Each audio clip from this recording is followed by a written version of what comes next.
Assalamualaikum warahmatullahi wabarakatuh. Pada pertemuan kali ini, selamat berjumpa kembali dengan saya. Namun pada kali ini saya menyampaikan materi praktek ibadah. Adapun praktek ibadah yang kita pelajari pada semester ini adalah ada dua materi, yaitu pernikahan dan sholat sunnah. Namun dalam hal ini pernikahan hanya sebagai praktek, terus jangan nanti dipraktekkan. Pernikahan ini hanya sebagai pengetahuan kalian. Nah, nanti setelah lulus kalian mau menikah itu sudah siap, seperti itu. Selanjutnya yang kedua, kalau sholat sunnah itu nanti harus dipraktekkan. Kali ini kita akan membahas tentang pernikahan. Apa sih artinya nikah itu? Nah, itu kan. Dalam pernikahan apa yang harus kita ketahui? Menjelaskan hukum tentang perkawinan dalam Islam, menjelaskan hikmah perkawinan, menjelaskan ketentuan perkawinan menurut undang-undang yang ada di Indonesia. Sekarang arti dari pernikahan.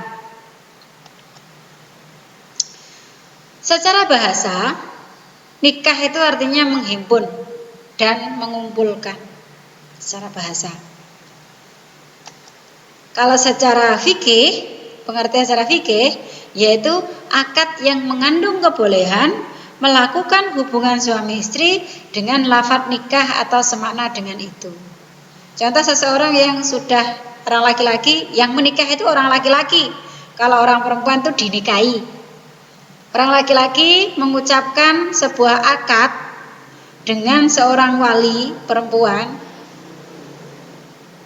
Saya terima nikahnya si A dengan ini, maka itu sudah sah secara hukum agama. Selanjutnya, hukum nikah. Hukum nikah pada dasarnya adalah wajib sesuai dengan Al-Quran surat An-Nisa ayat 3. A'udzubillahi minasyaitonirrajim. Wa in khiftum alla tuqsitu fil yatama fankihu ma tabalakum minan nisa'i matsna wa thulatha wa ruba. Fa in khiftum alla ta'dilu fawahidatan au ma malakat aimanukum dzalika adna alla ta'ulu.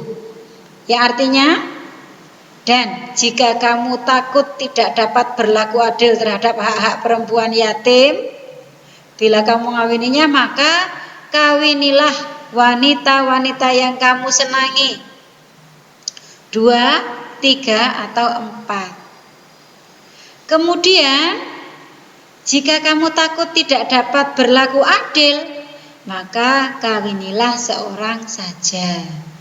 Atau kawinilah budak-budak yang kamu miliki. Yang demikian itu adalah lebih dekat kepada tidak berbuat aniaya.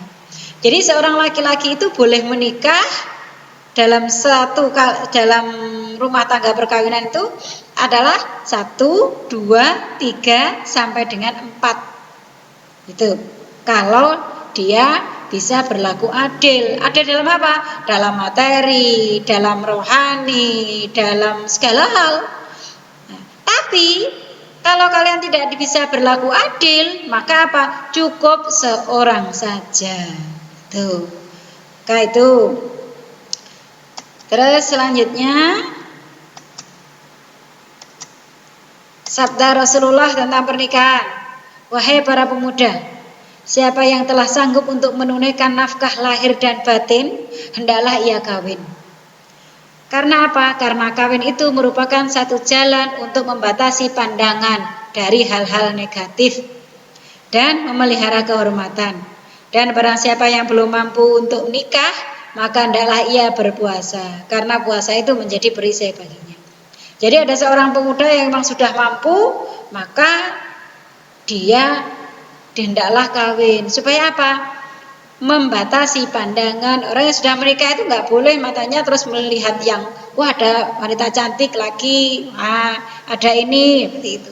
Maka ketika dia sudah menikah, maka pandangannya itu dibatasi hanya kepada perempuan-perempuan yang halal untuk dilihat. Dan apabila dia belum mampu menikah, seperti kalian ini, maka apa? Berpuasalah. Karena puasa itu menjadi perisai. Puasa itu akan menurunkan nafsu syahwat. Selanjutnya, hukum nikah berdasarkan kondisi. Kalau tadi pada dasar awalnya hukum nikah itu wajib, ini berdasarkan kondisi. Hukum nikah itu ada 5. Yang pertama wajib bagi siapa?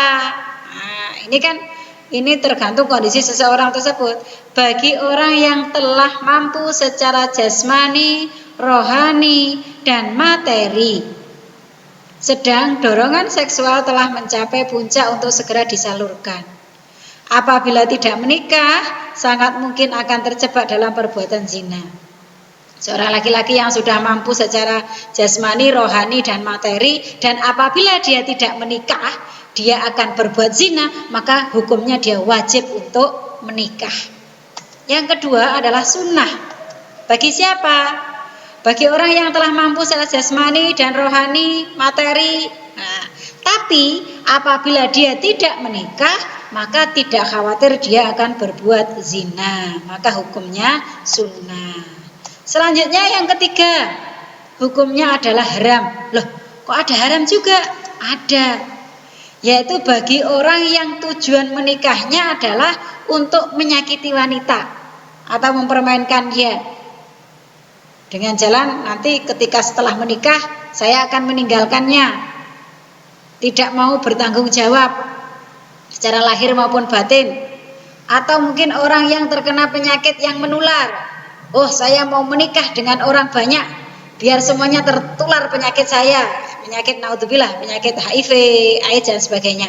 Maka kalau menikah tujuannya untuk menularkan penyakit yang dia derita, maka hukumnya haram.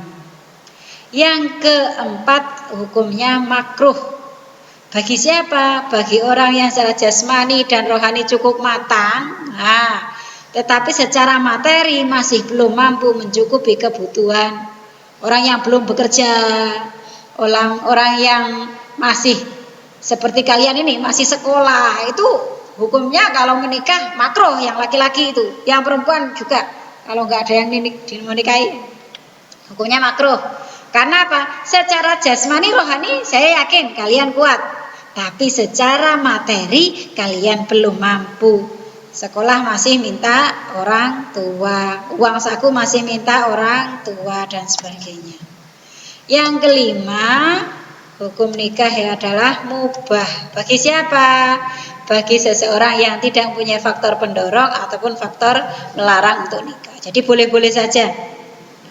Tuh. Lalu di manakah posisi kalian? Di mana? Bisa jawab sendiri. Selanjutnya, sebelum menikah ada yang namanya meminang. Ada yang sudah dipinang? Tujuan meminang itu adalah agar pernikahan benar-benar dipersiapkan dalam rangka kehidupan rumah tangga yang baik. Dan meminang itu merupakan salah satu syariat Islam. Dalam Islam sebelum menikah itu diminang dulu. Biar tahu bagaimana kondisinya, biar tahu bagaimana wataknya dan sebagainya. Lalu apa syarat meminang? 1, perempuan yang dipinang itu bukan mahram dari pria tersebut. Yang meminang itu laki-laki. Bukan mahramnya, bukan saudaranya yang haram untuk dinikah. Yang kedua, perempuan hilang ini.